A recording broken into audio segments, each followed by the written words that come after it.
And we are live.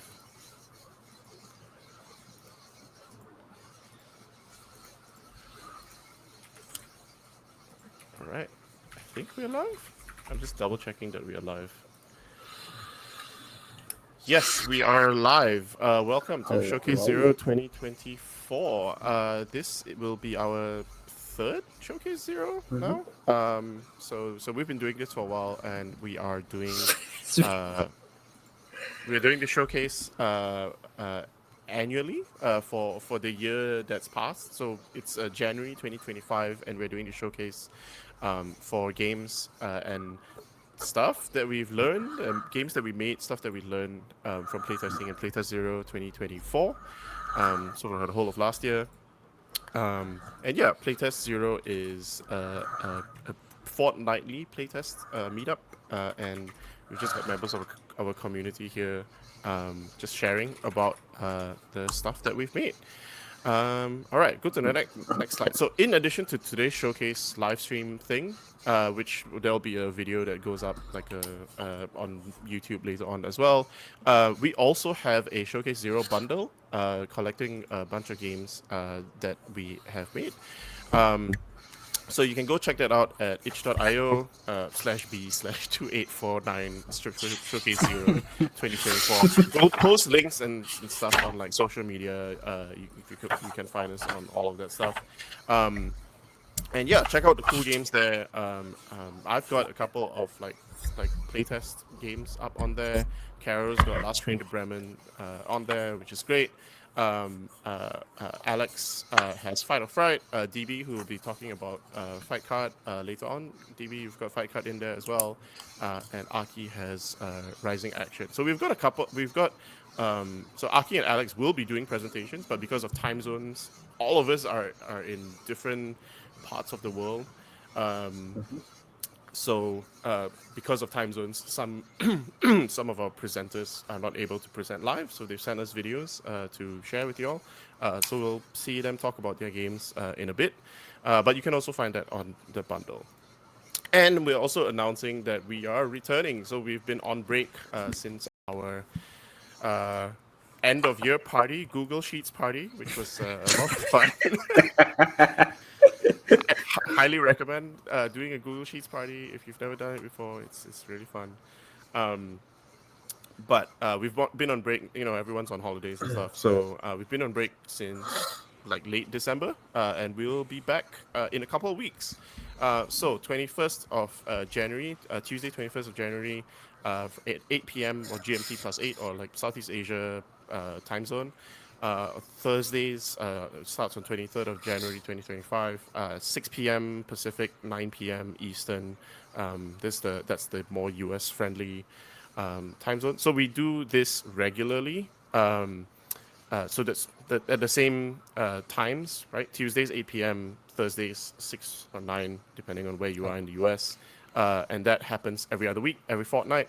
Um, so I'll usually post up reminders the week before as well, so that you all know in the Discord and on social media that an event is coming up, right?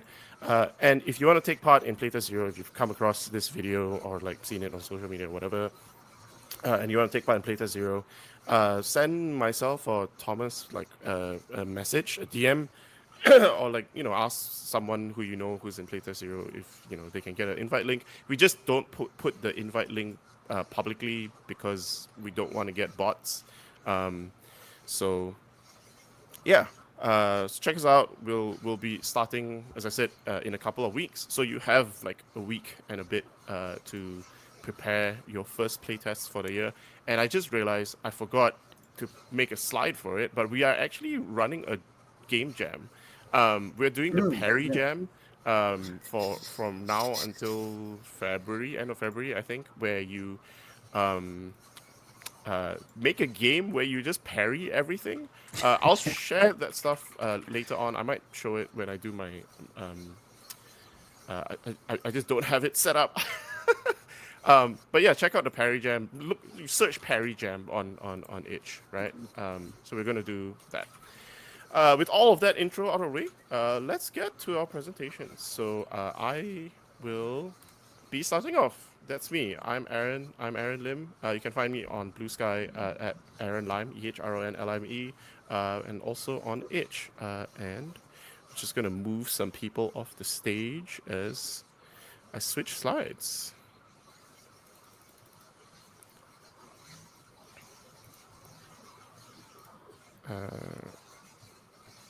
Harry, can you, can you turn off your No, camera? sorry.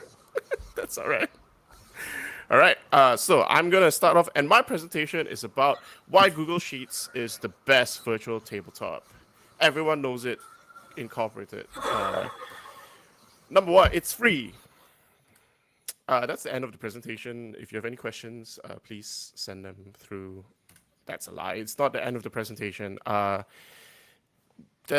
mean, it's free is a big portion of it. And that's basically because there's a lower barrier to start playing. One of the big reasons, one of the big barriers to like get people playing playtesting stuff is if they have to pay for any software or membership. I mean, most virtual tabletops are free, but you do have to sign up for stuff.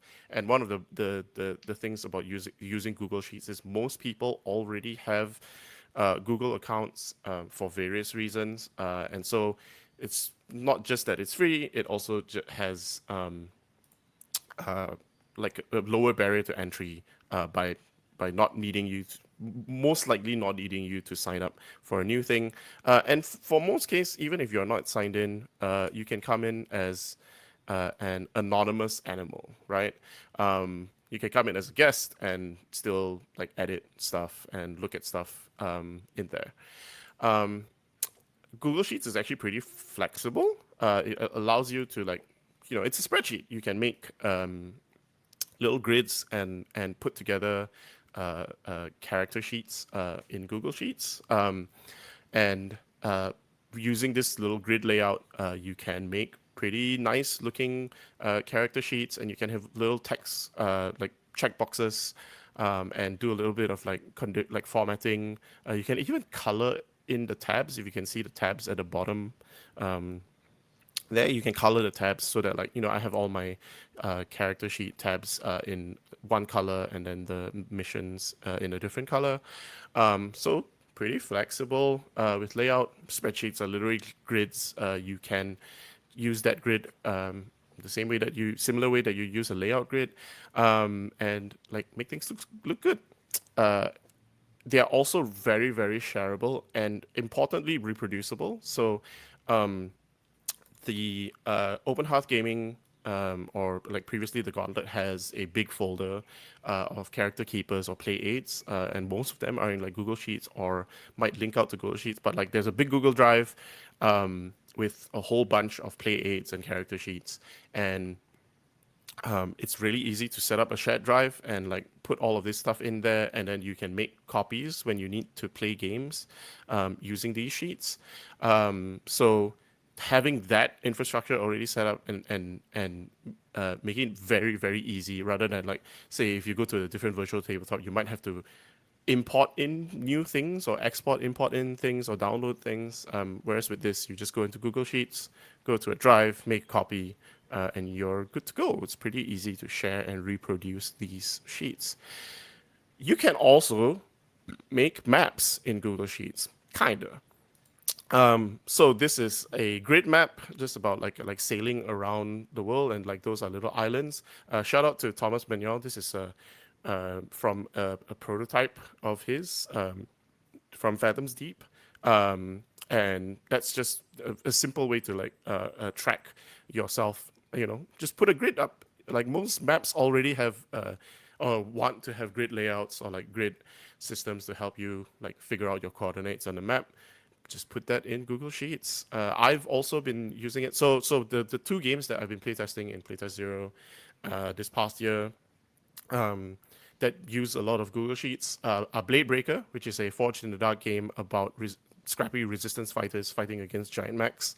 And in Blade Breaker, I've set up like a couple of like introductory missions that are just built in, like pre-made adventures, missions, so to speak. You've got your mission clocks already set up with checkboxes. You've got a map using the very rudimentary drawing tools inside Google Sheets to just put a map in there that you can move things around. It's not ideal, I understand, but it actually works for like playtesting, right? When you just need to like playtest, like moving some things around, you don't need you probably could do like really fancy images for like tokens as well. I've just used like circles, um, but you can do maps, or you could just like draw a map elsewhere and then import it as an image and use that. So that's um, and you can have multiple maps, right? Like this is a different tab, this is a different map type, and it's all within one sheet. So it's been really good for playtesting where I was like, okay, where I need to playtest the different mission types. It's all in the same sheet. I don't need to pull people off into different sheets and stuff like that. Oh, there is a third. I didn't even mention SpeedMax, so it's fine. So there's another game that I playtested at Playtest Zero this year is I'm calling it the concentric mechanical sketch. Someone referred to it, Jackson referred to it as the copy of concentric mechanical sketch because that's what the file name was up there when I shared this. Where I'm instead of a map, I'm just instead of a representative map, I'm using like just concentric circles to like move people to and close on this beat chart, right? And then there's also drop downs for like different menus and stuff like that. So for like I put this together really quickly, just to like get a quick idea out.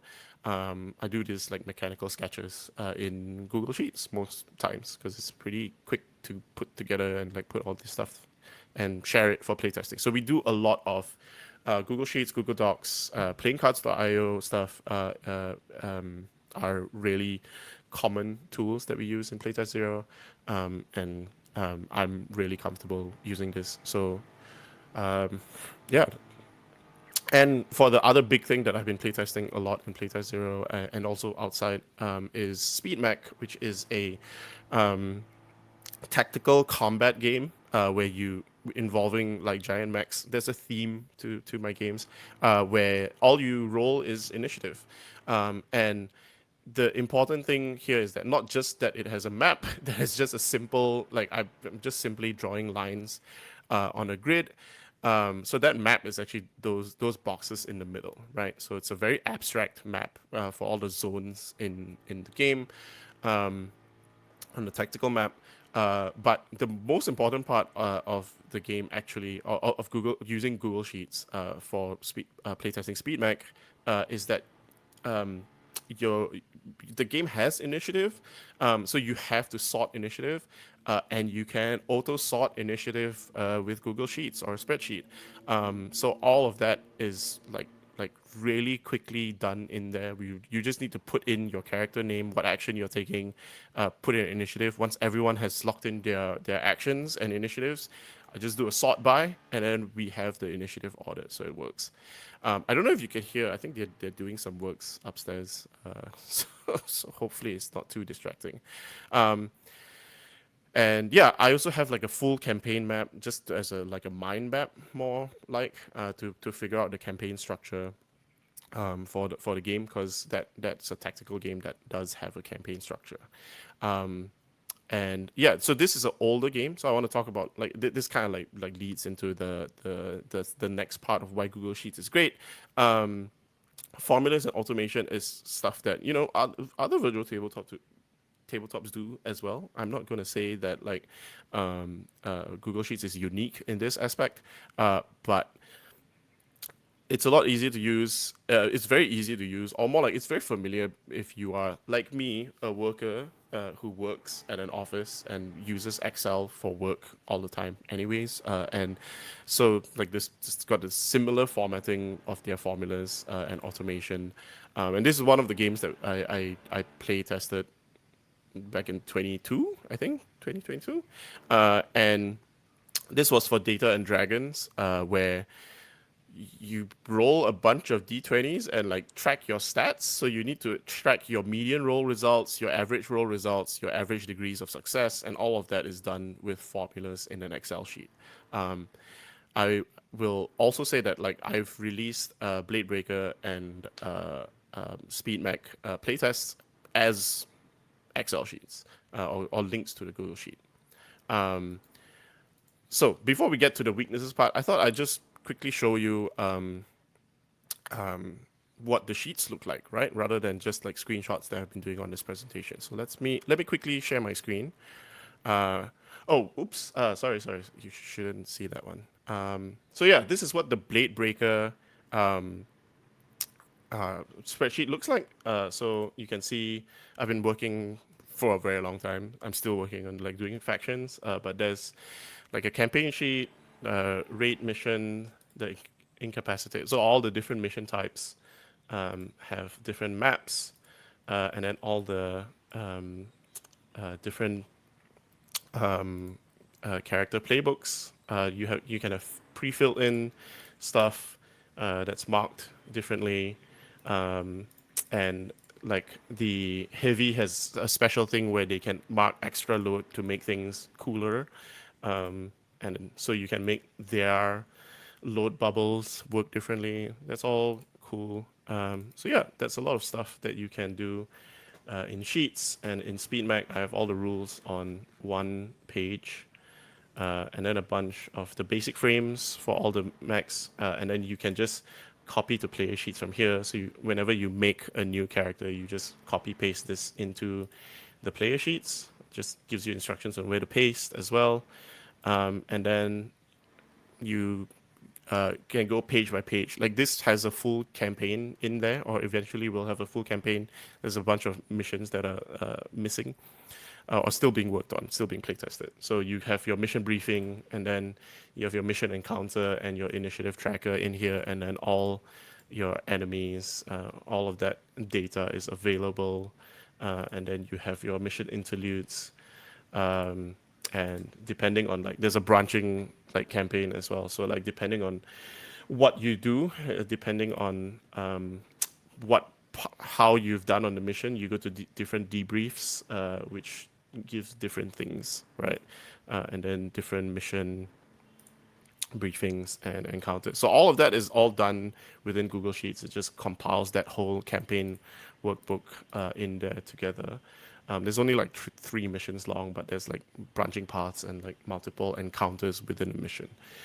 So yeah, so that's me basically. I mean, Google Sheets is really great, but there's also some weaknesses. Like obviously, the weird thing that you think that you should be able to do is that you think you could just random like do a equals random to like roll dice, but the problem with Google Sheets is that like it creates like unique seeds for every player, so you have to do a bit of work to get everyone to look at the same like random number.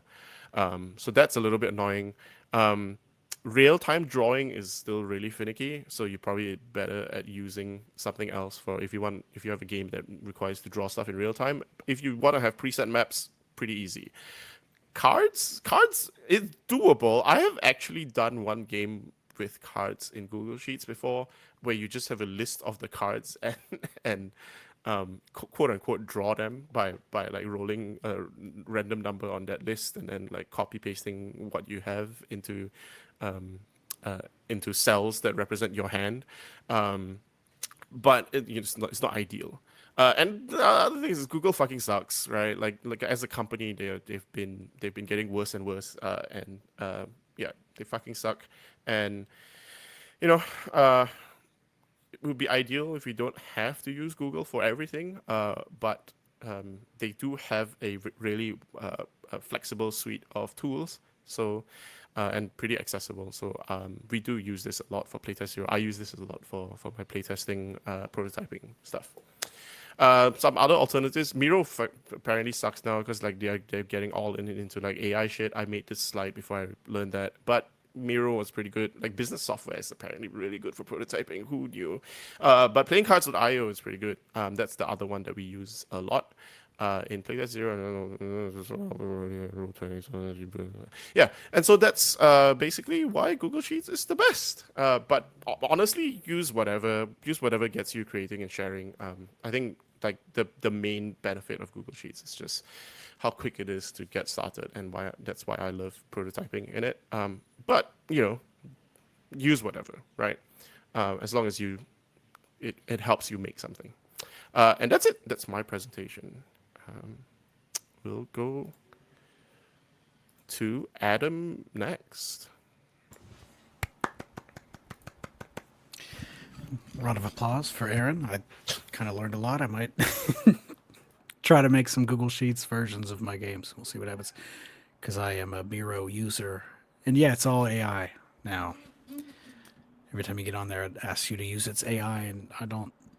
Whatever. Okay, yeah. Hi, I'm Adam. I'm Adam Bell. I make some games, and I'm here to share with you a presentation, perhaps. Aaron, I don't know if I get to click the button or if you. Yes, perfect. Yeah, I'm here to talk about a little thing on rules that are simple to understand and yet hard to write. So specifically, what I'm talking about is I'm focusing on a very specific example of this phenomenon, and then maybe we can extrapolate into other things. I'm talking about peril in the Locked Room Murder Mystery game. The Locked Room Murder Mystery game is my sort of out but also upcoming GM-less murder mystery generator. I've taken various bits of it to Playtest Zero, and it's always been helpful, of course. And one of the ways it's been helpful will become apparent soon. But yeah, the idea of the game is that all the players are sharing the rules of author and audience in the story, in the murder mystery story that's going on, and then the game itself is at different points of the game spitting out like, oh, here's the character that died that you found in a locked room, and now it's a murder mystery. And then later in the game, it says, boom, this is the character that did it, and now it's up to you to make sense of why that happened. So the mechanic I'm specifically here to talk about is one called peril. Peril is a mechanic that I want to represent the threat of follow-up murder plots that so often happen in murder mystery stories when the murderer is trying to cover their tracks during the investigation. They're like, "Oh, this character knows so much. What's a second murder? I've already done one, and if I do a second one and get away with it, maybe it's all worth it." So peril represents sort of the threat of that happening. And so mechanically, the way that you prevent characters from being imperiled and having plots against their life enacted by the as yet nameless killer is to find the answers that connect them to the clues around them. So in the game, all of the characters and clues are laid out in this grid, and characters that are next, all the characters are both suspects. They may have done it, but they're also potential victims. It's a whole mess. But all the characters are adjacent to up to 4 clues, and it's up to the detective to find basically the link to each character and the clues they're next to, and those are called answers, and those answers protect them from peril. That's the mechanic that is simple to understand and yet hard to write, and let's talk about that. So the original rule for peril was if there are now more peril tokens than 1 plus the number of answers bordering the suspect, a plot on that suspect's life is enacted. Sounds kind of simple. It is conceptually simple, and you could see sort of in this image that this is a suspect from, I believe this is the one we did in Playtest Zero. This is Cassandra Barber, has 1 answer adjacent to them, and then 2 blank answers. Those are called questions. That's the whole thing. It doesn't matter. It's not important to the presentation. But yeah, that's the original rule. If there are now more peril tokens, so when you add a peril token, if there are now more peril tokens than 1 plus the number of answers bordering the suspect, a plot on that suspect's life is enacted. That was confusing as hell. More tokens than 1 plus the number of answers. Not 1 more, at least 2 more. The first one's free.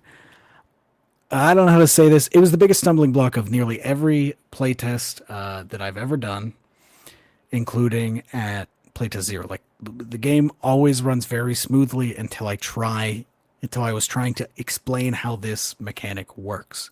Despite it being simple, because like if I explain it to you, yeah, the second peril can be offset by one answer. The third peril can be offset by two answers, right? Like it's relatively easy to explain that way, but that's not like rules text. That those are cases. So I would have to write if that explanation counted as rules text, I would have to write, yes, the first peril can be offsetted. This first peril's free. One peril doesn't kill a character. The second peril, you need one answer. The third peril, you need two answers. The fourth peril, you need three answers. The fifth peril, you need four answers. And of course, the sixth peril is unpreventable. I don't even know how it happened. That's a lot of peril. That's not that's not good rules text. So I like a nice concise thing, which is how I ended up with that original rule. So, what could I do? The first option is to say, who cares? They'll figure it out. This is the solution in the Ashcan version of the game, the version that is currently on itch.io, that maybe I should do something about. Anyway, that is the first answer that you could do. It's valid. I think it's perfectly valid for you to put confusing stuff in your game. I think it might actually be a benefit to put confusing stuff in your game, but I'll talk about that maybe some other time. But the problem in this case is that peril is not all that interesting until it happens. Like when the plot is enacted, it's interesting, but until then, it's just like, okay, we've protected this character. Okay, we haven't. It doesn't become interesting until it happens, and so I don't feel like it's good to have friction between the players and the mechanics there. I want it to be like a nice smooth process. Everybody knows how to prevent it if they want to protect certain characters, and then everybody knows, oh, it's about to happen. This is exciting. Let's see if this character is taken out. So option two is to take peril out of the game entirely and put it in this trash pile that I apparently took a picture of at some point. And so I was looking for pictures for this presentation and found some garbage by the river. I didn't want to do that. As Hercule Poirot said at some point, murder is a habit. And so the threat of a repeat murder is one of the more fun parts of the game's investigation phase, and one of the more fun parts about murder mystery stories in general. Like, the detective needs to figure out who has done it, and they need to do it quick because these characters are dropping like flies. It's distressing. So taking it out wasn't really an option for me.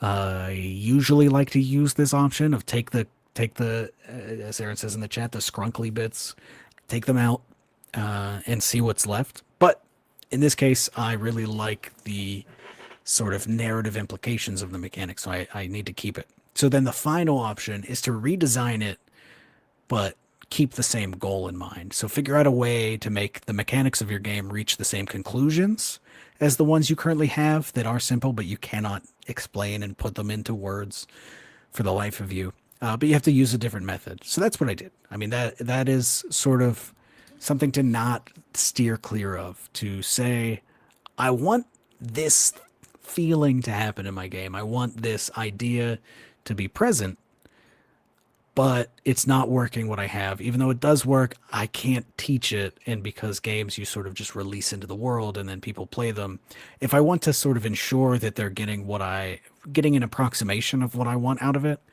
I need to be able to explain it. So redesign it. Let's see. And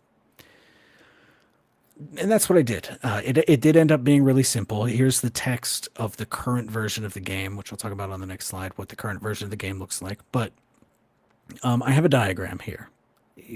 The current version of the text is, when the killer moves during the investigation, add a peril to the suspect it lands on. If the suspect already has a peril token, add a peril to a neighboring answer that doesn't yet have a peril. If none of the answers adjacent to the suspect can hold a peril token, well, maybe I got to rewrite this again. If none of the answers adjacent to the suspect can hold a peril token, a plot on that suspect's life is enacted. So what I've done is basically I've changed where the peril can live, and somehow that makes it easier to explain. So now each suspect can hold one peril, and each answer can hold one peril, and mathematically this is the exact same thing as the original version, but I can put it in plain words and you get it, and hopefully you do it more or less right at your table.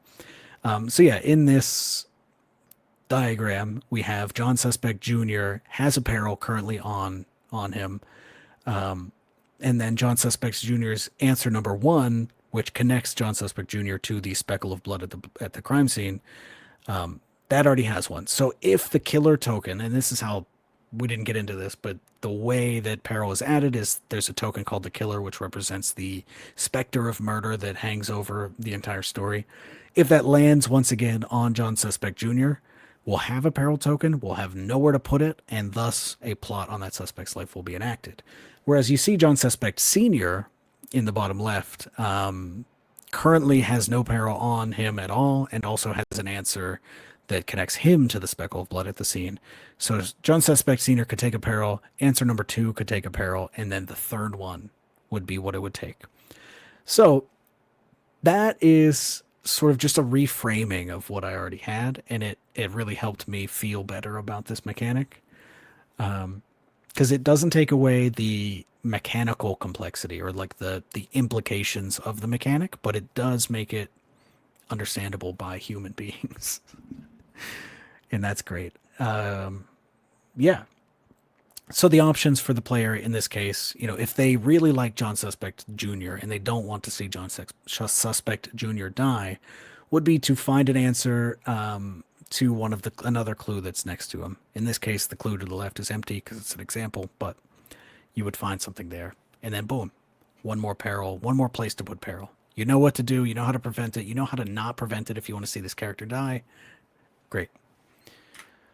So yeah, the light redesign of a single mechanic is a great tool for when you get stuck trying to explain something. If you can't explain it, it doesn't mean it's bad, but maybe there's a world in which you just try again.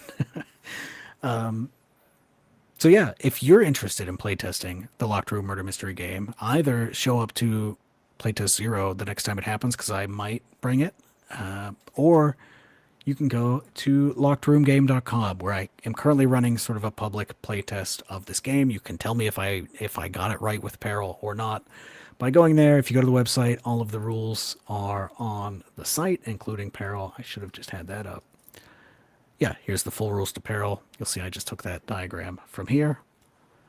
Cool. And that's my presentation. Aaron, if you are around, take it Yeah. away. All right. I think you just got to turn off your camera. Yep, I'm out of here. All right. Goodbye. Thanks, Adam. That was a great presentation.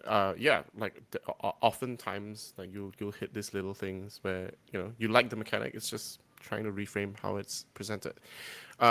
Cool.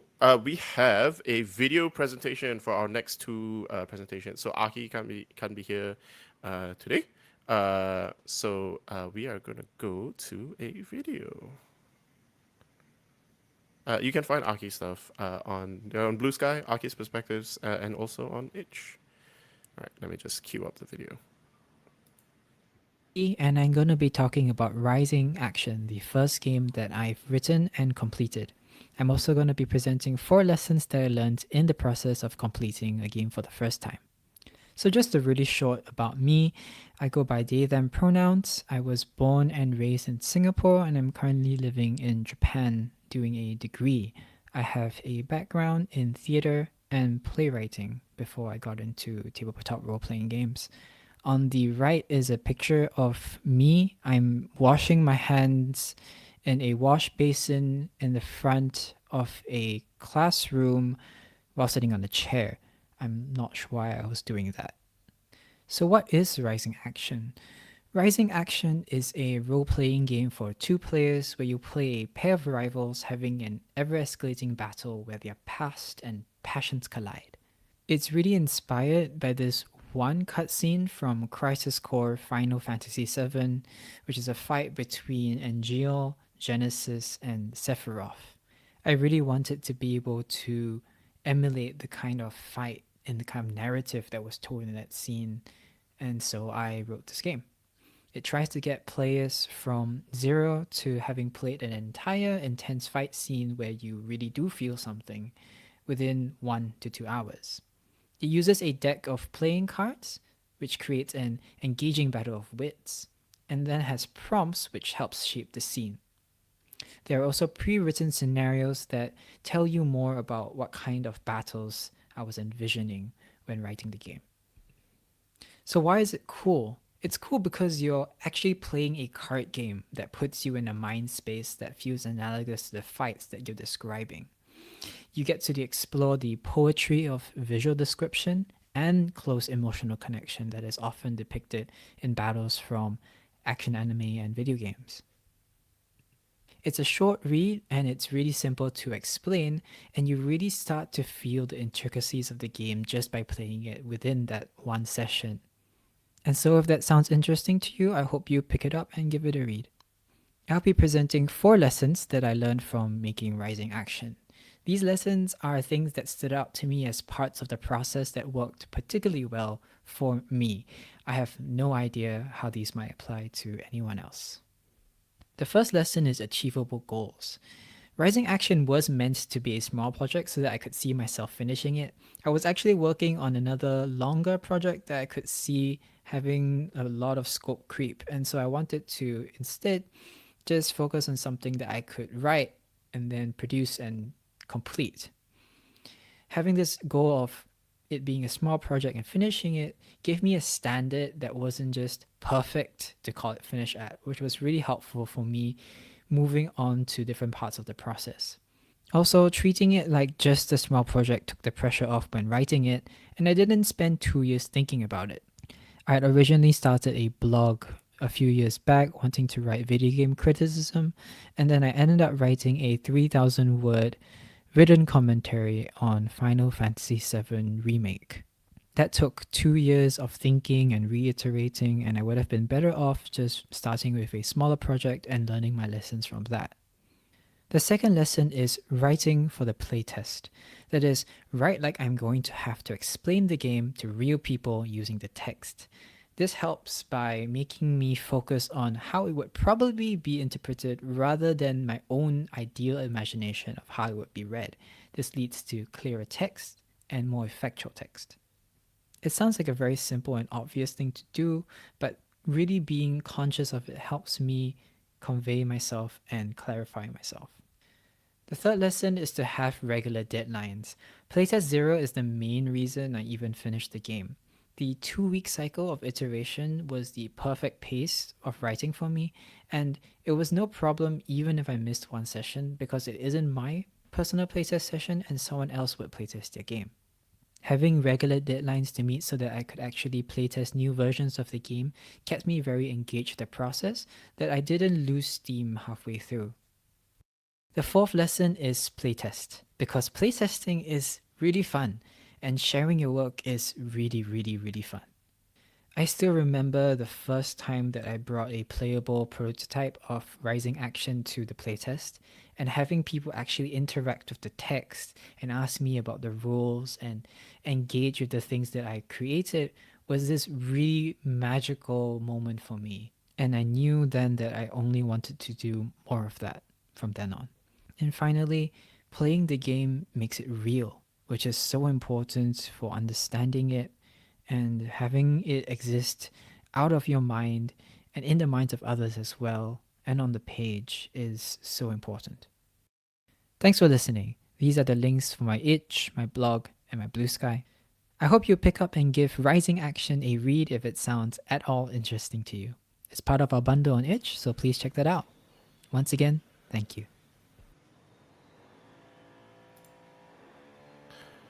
All right, thanks, Aki, for that presentation. That's great. Hell yeah. We also have one more video. So this is from Alex, who's at Mix Up Pixels on Blue Sky and on Itch, and I will play their video now. My name is Alex, or Mix Up Pixels, and I'm here to talk a little bit about playtesting Fight or Fright, my first ever TTRPG, as part of Playtest Zero in 2024. I found out about this group through a Discord message from Aaron, and I was really excited to get a chance to playtest my game alongside another group of, active, interested playtesters, people who do playtesting a lot. So that was a super valuable experience for me. Fight or Fright is my first ever TTRPG. It's a Halloween game where you play as trick-or-treating kids who suddenly get the magical powers of their costumes when a dark enchantment takes over their town and brings all the decorations to life. And so the game is really about struggling with your identity and, you know, how much do you give in to this desire to be someone else versus how much do you want to hold on to who you are. And it's really just a little fun Halloween game. And I really, really needed to playtest a few really key aspects of it as I joined the group. I had a really great time playtesting this game and playtesting other games, but I thought I'd talk a little bit about what I learned from my playtesting session. Firstly, I learned a lot about the need for online tools. I had never really built a character keeper, which is something I have learned through playtesting other people's games in Playtest Zero. I really should have built a nice Excel sheet, though my PowerPoint situation was okay, actually. I thought it worked all right with sort of the mechanics of the game.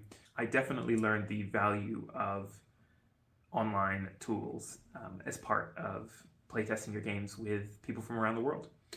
Another thing I really learned is that dice maths is actually a really important part of any dice-based game. I definitely had players have access to too many dice, which meant that the core mechanics just weren't working because people would just kind of hoard dice and they wouldn't be motivated to flip things around. I was playtesting a very specific sort of GM-facing mechanic, a sort of combat encounter thing, though the game doesn't really use round-based combat. This was something that I really wanted to test, and we couldn't get to some of the key parts of the new system because of my accidental loaning out of too many dice. I also learned that the narrative framing of the game is really key to how people understand it and engage with it, which sounds obvious now that I say it, but definitely I needed to tweak some of the language involved in the game. I had a lot of phrases and things that needed to be developed, and I think that the game turned out stronger once I had taken on that feedback and gone and given things names. Like, for example, the mysterious enchantment that I mentioned at the beginning, I renamed to the Great Witch's Thrall, which sounds a little bit more exciting and gives you a little bit of ideas for where that enchantment might come from in your game.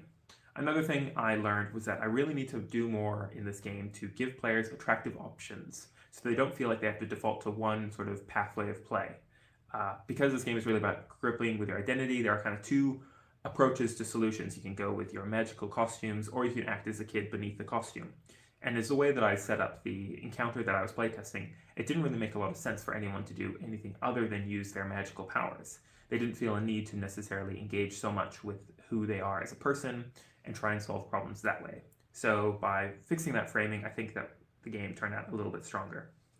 And I think now in future runs of the game, it makes a lot more sense for people to figure out which way they want to approach solutions, or approach problems to find solutions, I should say. Finally, a big one that I want to mention is knowing what you're asking of players. You know, I think you really have to go in with intentionality when you're playtesting something. And I think definitely that was something that I learned how to do a little bit more through this experience and through playing other people's games, was really having a clear mind of, this is the small aspect of this game that I really want to playtest in this hour session. I think that's something that Playtest Zero does really well. So yeah, that was kind of my experience playtesting Fight or Fright, which is now released and out and included in the bundle celebrating the last year of Playtest Zero. I really, really loved this experience. I definitely needed it as part of the development journey of the game. And you can hear from one of the playtesters, Thomas, in the upcoming season of Wait, Roll It Again, where we talk about that playtesting experience, what I learned, and some of Thomas's perspectives on, you know, how to go forward after you've had a playtesting experience, which I think is a really nice thing that he was able to do for me. I really want to thank the playtesters who played my game as part of Playtest Zero with some great costume ideas like Mecha Godzilla, Low Effort Iron Man, and Meat Dress Lady Gaga. I think that was really, really delightful and it made for a really fun session. And I hope to get to playtest with you all soon. All right, thank you.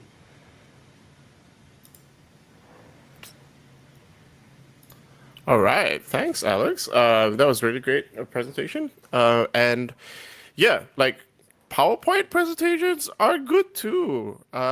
We love PowerPoint presentations. We love a PPT Zero, as we call it in Playtest Zero. So yeah, we will move on next to DB. DB, let me pull up your slide.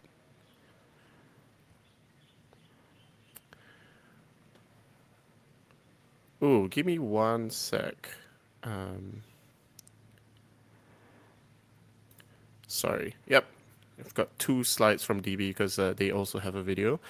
So we are whenever you are ready, DB. Yeah, I can take You good? over. All right. Yep. Cool. Yep. Hello, all. I'll be talking about fight card development that I did with Playtest Zero. Fight card is my TTRPG, which is inspired by fighting games, and we're going to talk about a lot of things that I went over this past year with Playtest Zero. I'm going to talk about why fighting games, the translation of feeling, syncing, pile or spread, and we'll do a short demo of the game real fast within a video. So, why fighting games? They are very sick, and I think there is nothing more championing. There's nothing more visceral than the feeling of completely outplaying your opponent. And although there's a joy in rolling big die or small die on a number, it doesn't feel as earned as outplaying your opponent and whatnot. They're so awesome. And not only do they make us feel the thrill of fights, there's just lots of different colorful characters in fighting games. Literally anyone that you can think of here. They fit within fighting games. They punch out each other. Within the anime space, we have people just air dashing across the screen, doing all sorts of wacky stuff. And truly, some of the joys of fighting games is how it feels to embody those characters. Not only that, within the game, but to feel just sort of the camaraderie that we feel in person as we either get very salty over investing our identity within our skill at a game and whatnot, or just straight up winning one of the biggest tournaments that exists. I love the ego that's in fighting games, and the people that are there are wonderful. As much as folks will be punching each other out digitally, they'll all get together for wonderful community bonding and whatnot. So yeah, that's why. It's a wonderful thing, both community and gameplay wise. Now, the biggest thing when trying to think of like, hey, I love this feeling of fighting games, I love the experience of fighting games, and I'd love to see parts of that within a tabletop role-playing game, is translating feeling. We love hitting buttons, so much so that sometimes we're going to grab all the controllers that we have, and we're going to mash all of them to try to make a button salad. However, button salads can't always be made, and especially when we're translating from digital to sort of like analog, we have to make some adjustments for that. So, what is the closest analog thing to button mashing and whatnot? I think it might be cards. Cards feel really good, and the most frantic that I've felt in like a physical game is within like just playing Speed as a kid. Any Speed games that where you play with cards and you're like mashing hands together and some of the cards get bent and whatnot, I think that has the franticness that is needed for some fighting game situations, especially when you're unfamiliar with a game. There's something really primal about that I really like. So we're gonna go with cards. You make strategic little decisions with cards. There's some information that the cards have that we can make decisions based on. And it doesn't, there's some luck involved, but you can sort of manipulate it in a way, almost like roguelike random draws into, I'm going to make the best situation out of what I'm given. While that's well and awesome that we have cards and all of that, problem here comes with, well, syncing. One of the things that a lot of people are maybe a little like careful about is just dancing. Dancing can feel uncomfortable. The same way that for some reason people think that fighting games are the hardest genre of video game that exists. they think that they can't get into it at all, and there's no way that they can pick it up. But just like line dances, fighting game, you don't have to be a masterful, like, you don't have to master the matrix to get on the dance floor. You can just do the electric slide, and that's fine. As much as fun as doing the electric slide within a game would be an awesome game, I don't think it'd be good for the space within like a fighting game based TTRPG. So how are we going to dance together? How are we going to make sure that we have some moves that we can like sync up with and whatnot?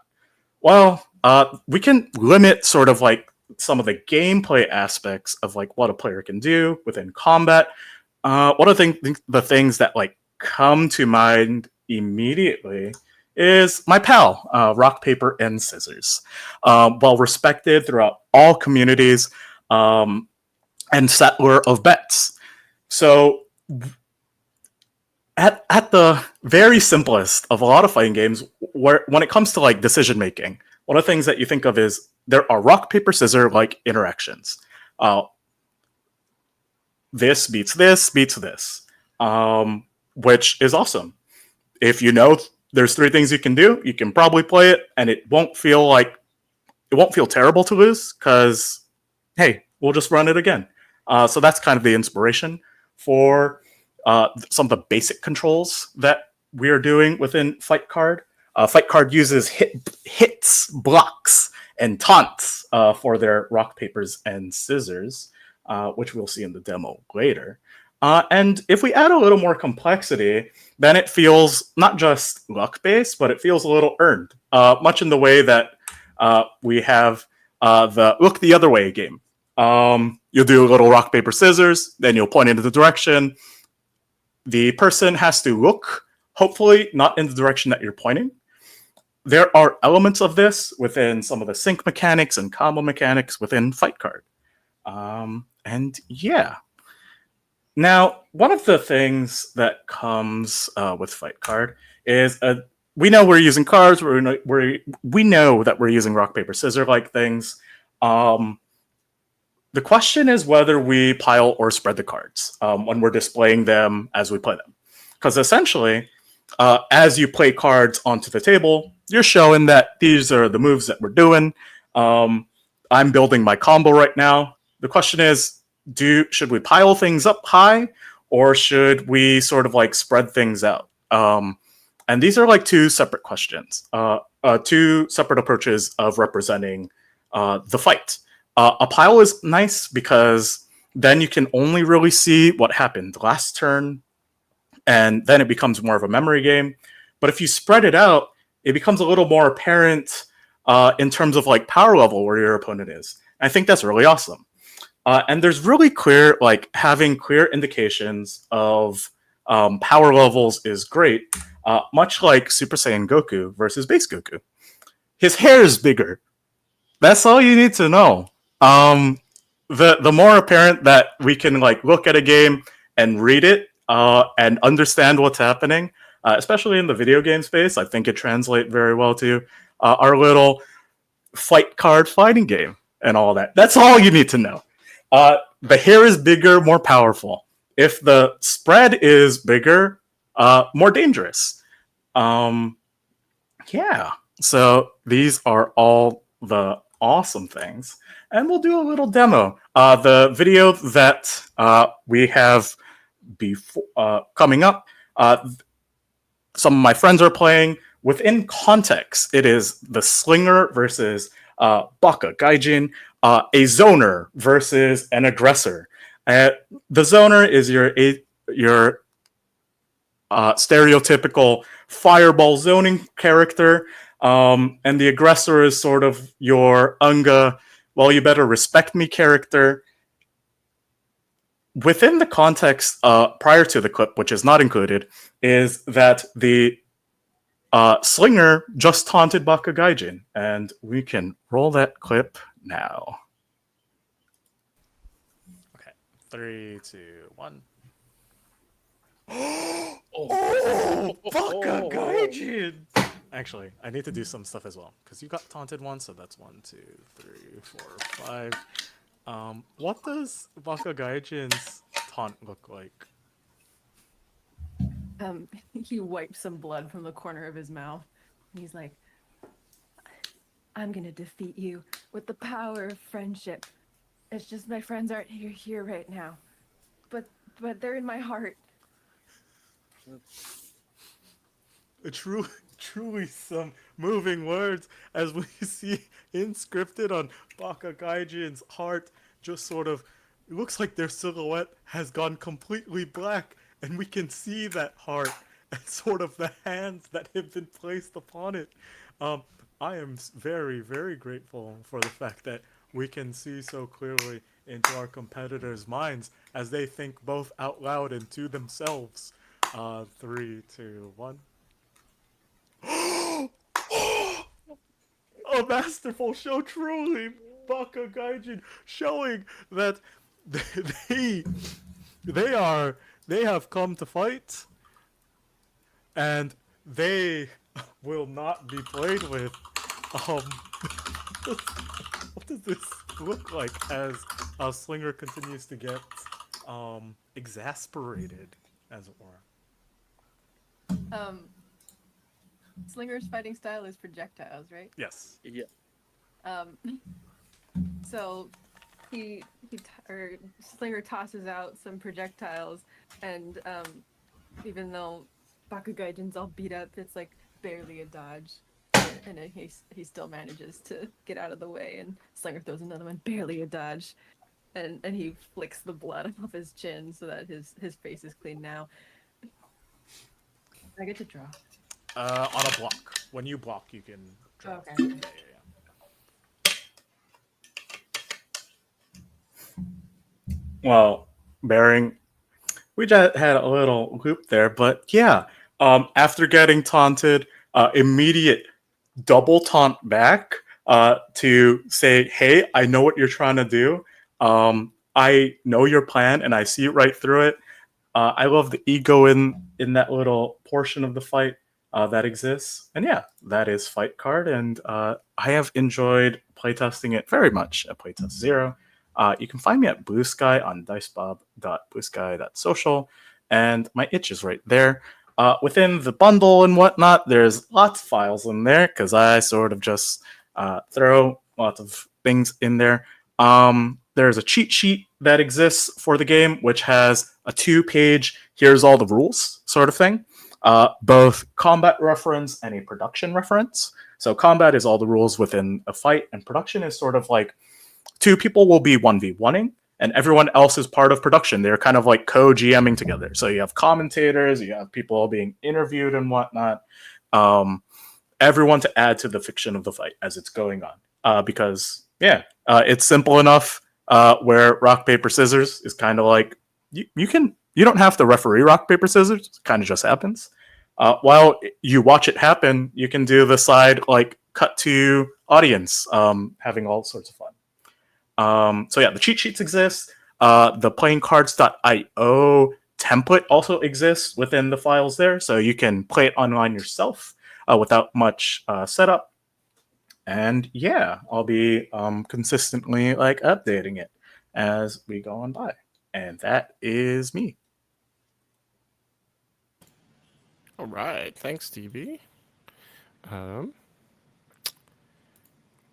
Last but not least, Harry. We have Harry going to give a presentation as well. All right. Good to go. Yeah.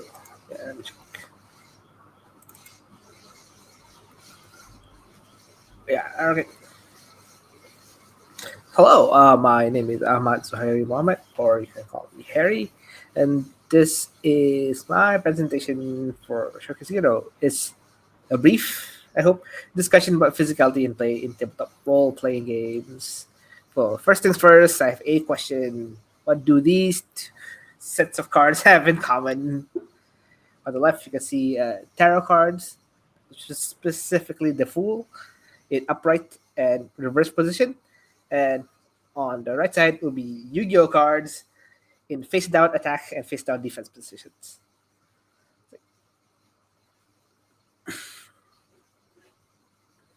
So the main thing for me they have in common.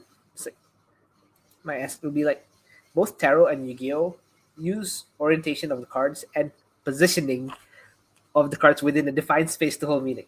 Like for in the tarot example, if you get the reference, yeah, this like each of these positions and the order in which the tarot cards are revealed have their own interpretations, and that in turn informs how you read the explicit meaning of the card. Because like for example, death is not like the end per se, but it's more of a rebirth. But in this specific layout, it is positioned as the way ahead. The ending then is like death. So knowing that the ending of that and ending is death, and death as the card itself represents like rebirth. So you can like that it combines to develop an even greater meaning. On the right is Yu-Gi-Oh, which is this is generic battlefield for Yu-Gi-Oh. I've not played Yu-Gi-Oh in probably a decade, and this left on right, these are the middle row is creatures with the left and right most edges specifically for pendulum creatures, so you can like pendulum summon. Don't ask me about that. But positioning on the board matters, and much like tarot, positioning on the like positioning and orientation of cards matters, and that can inform like more than just you can just use props, but you can like combine props and get like even greater synergy as well. But a more common examples about for us designers will be playing cards. I think Aaron. I've heard this from Aaron. It's like for some reason, his name comes to mind when I talk about this. So like some aspects available as design space in a regular playing card would be the suit, like diamonds, clubs, spades, hearts, numbers from ace to 10, jack, queen, king, colors, reds versus the black cards, type, face cards, jack, queen, king versus the numbers. But I don't think the last two is something I see as often, which is orientation. Those like face up, face down, like 90 degrees, taps, untaps, or layout on the table. It could just be that I have not explored that space or have not seen examples from that space, but just from thinking about the tarot example, and if you combine it with like play cards, you have like this new space of design that you can like explore. But what we extrapolated the other like things with structures. Basically, you take a thing with structures and you try to like use it as a game. For the thing I tested on Playtest Zero, which is 20 nothings. It's still really rough. It's just an idea based off like, hey, this is a hero's journey, and TTRPGs are like story games. So what if you just take, hey, this is a story structure, and just slap it onto a game, and now you're playing within a story structure. It is still like in progress. The picture on right it will be lemniscus. It's just an infinity symbol. I split it into 4 quadrants and have like assigned props on each of the 4 quadrants. In initial version, the top right quadrant is like things are progressing in a positive way. The bottom right is a thing are progressing in a negative way. On the left is things are regressing. Top left is the bottom top left will be things are progressing in a negative way. Bottom left will be things are progressing. Things are progressing in like in a positive way, which is like quite weird for me to think about, but it's just arrows. Just like these are arrows that like you are a person in this universe, and you like your life is just cycles of things going well and things going bad. That's just like the long story short. So it's like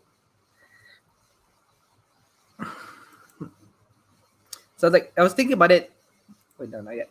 I was thinking about it, and like the main issue that I noticed when I was like thinking, like trying to expand and fill in all the points prompts with prompts and games, which would be like sometimes when you play characters inside a story game, things develop that are slightly outside of the boundaries of the system itself.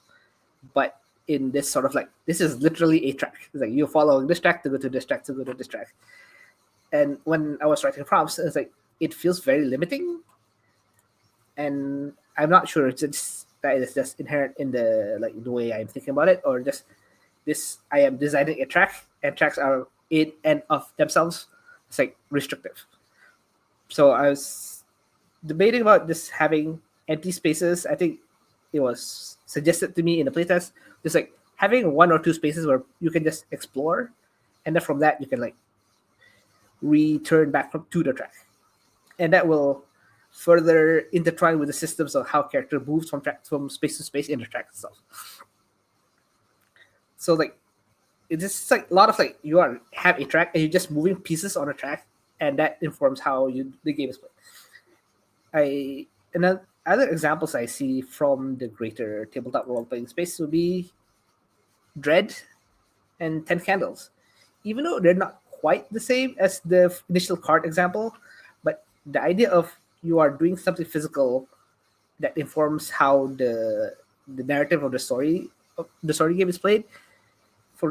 But specifically these two, since they are in a horror setting, or like more like narrative, you want to use the Jenga and the candles to just like build tension. Like in Jenga, as the narrative builds and you just get more like tense, your body physically like vibrates and you get nervous as you pull the Jenga, and that like feeds into this cycle of like, oh, I am feeling nervous. Is it because of the Jenga itself, or is it because of the story? It is both. And 10 Candles in most ideal setting, which is like dimly lit room with mainly the light coming from the candles, as you like slowly dim the candle one by one, you feel the pressure existed in the narrative of the game. There's also one example that I'm like really, I feel like it's supposed to be in the slide, but I'm not quite sure where it fits. If you know of Yuri Chess, which is a game made by Juliet Lemove, which is a frequent Playtest Zero colleague. It's a 3-person chess game that represents the Yuri of absence. And the idea of Yuri of absence is like you like you experience this like scenery, and you just like, you can feel the energy of Yuri present within a scenery. I guess from the author Iori Miyazawa is like, even the scenery of a grassland, that too is like Yuri. And it's hard for me to explain because it's more of an experience rather than like I can explain to you what does Yuri of absence mean. But it's also the idea of like, because the indie game itself is mechanics that inform a story. You are 3-player chess with white pieces, black pieces, and red pieces, and each of them have their own individual win conditions. And the idea, because we like interject the idea of Yuri of absence into the 3-player chess games, meaning emerges from the interpolation of mechanics and intent of story intent. But in secretly, it's mostly just prompts. It's prompts all the way down. Like cards, prompts. Tarot, prompts. It's like it's all just prompts because like even though it's not like prompts explicitly, it's like it's prompting you to like think of story that fits in situations. So it's like surprising about how much just prompts can fuel a game by not giving you hard and strict definitions. It's like, because at the very least, you the player have to interpret the prompt and relate it back to like the greater situation of the story of the game you're playing and the situation of the players itself, and added to that the situation of whatever physical pieces present on the board. So it's just like layers, more layers.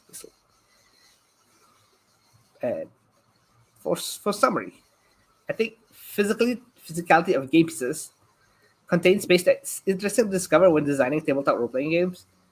I feel like I'm so used to the idea of minis being represented, especially in more traditional OSR games, or even like example D&D, where minis are just like representative of the theater of the mind. But I think that you can go one step beyond. Orientation and layout of pieces are something I've been thinking about more as I look into other rituals or practices. And I think board games are just a great source of inspiration for this. But I'm not quite sure. That's more. And that's a hidden at the bottom here, which is basically like if you make games that like intertwine heavily with physical pieces, you can justify production costs of minis because like, hey, I need to have these, or else the game doesn't function. It's like sometimes it's nice to have good reasons rather than people like it. It's like, no, this is integral to how the game is played. So it's kind of nice. All right. Thank you. You can find me on Blue Sky at Vason Banner at bluesky.social, or you can find me on itch.io at Vason. I do have a Twitter, but I don't think people still use it. I'm still just kind of there for like basically olfactory ethics. That would like change everything. But all right, thank you. All right. Thanks, Harry. I think that is it for our presentations. So this is just a final reminder as we kind of wrap up here. We still have the Showcase Zero bundle going. I'm just going to quickly share my screen. So yeah, you can find that showcase at Showcase Zero 2024 on itch. Just look for Showcase Zero 2024, and you can also find our Playtest Zero Parry Jam with this great image that was made by Juliet, aforementioned designer of Yuri Chess, where you can just parry, just deflect, just if it sucks, hit it away. So yeah, we've got another month or so of Parry Jam. So if you want to make a game where you parry everything, please do. All right, so that is pretty much us. So Playtest Zero is returning in a couple of weeks. So week of the 20th of January. So 21st of January 2025 on Tuesday at 8 p.m. For the Southeast Asia friendly session. And Thursday 23rd of January at 6 p.m. Pacific, 9 p.m. Eastern for the US friendly session. I think that's pretty much it. We do have a little bit of time, so I don't know if any one has questions from the chat. We'll be happy to answer any questions in like the next 5 or 10 minutes or so. Otherwise, if there's no questions, I'm gonna ask Harry, Adam to if you want to come and put your cameras back on. If anyone has any questions, we can answer some of these questions. Otherwise, yeah, thank you all so much. Hello. Oh, Yeah. yeah. I do want to say I do think we should steal more from board games, and Adam has done a really great job, like putting rondelles and like even the Lock Room Murder Mystery game that you've been playtesting has a lot of like board gamey elements of like moving around the board. That's been really cool. I'm mostly just calling it a board game at this point. There are more people that play board games, so I'll see if I can trick them into buying a secret role-playing game. It might not work.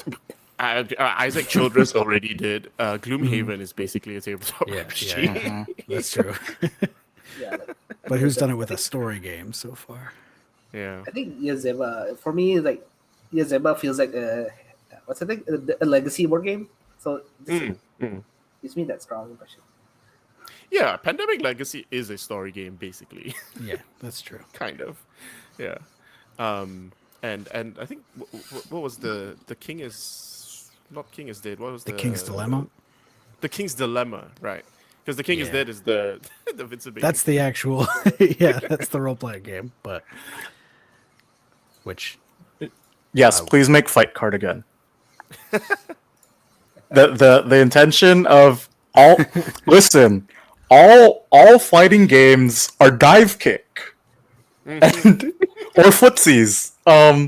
And we can just keep iterating. I'm not gonna make it, but someone needs to make an anime fighter. We need a wave dasher, and then we also need a tag fighter too. We need Marvel. Oh, We need Marvel Marvel. chaos. Of people like, maybe if you assist, you like hit them out of their seat. You like swap seat like musical chairs. And we need a Yeah. Super Smash Bros. Because that's the only fighting game I've ever really played. I know Oh, it's very not true. a fighting game, but No, it kind of is. it is, and there's a long discussion about that. Yes. Yeah, I'm sure. But make it with cards. Somebody. Yeah. Or make it with like carom flicking. Okay. Crokinole. It could be a flicking game. Yeah, yeah, yeah. Something with the So much yeah. physicality. Yeah. What do you Alright, put the line into? Doesn't look like we have any questions from the chat. So I think that was really fun. Thank you so much. Thanks Harry. Thanks Adam. Thanks DB. Thanks for doing the showcase. Thanks for being part of Playtest Zero. Thanks, Aaron. We look forward to a Thanks, really Aaron. fun and another year of Playtest Zero. Yeah. So yeah, have a great year, everyone. Oh, how are we all so cool? I have my aircon on, so that the fan doesn't make noise. That's how I stay cool.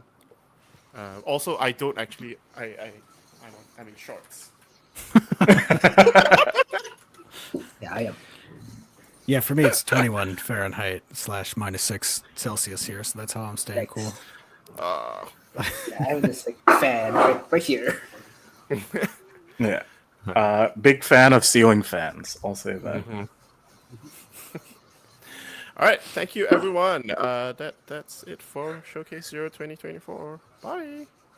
Bye everybody. Thank you. Oh, Bye. can't stand on that camera. Goodbye.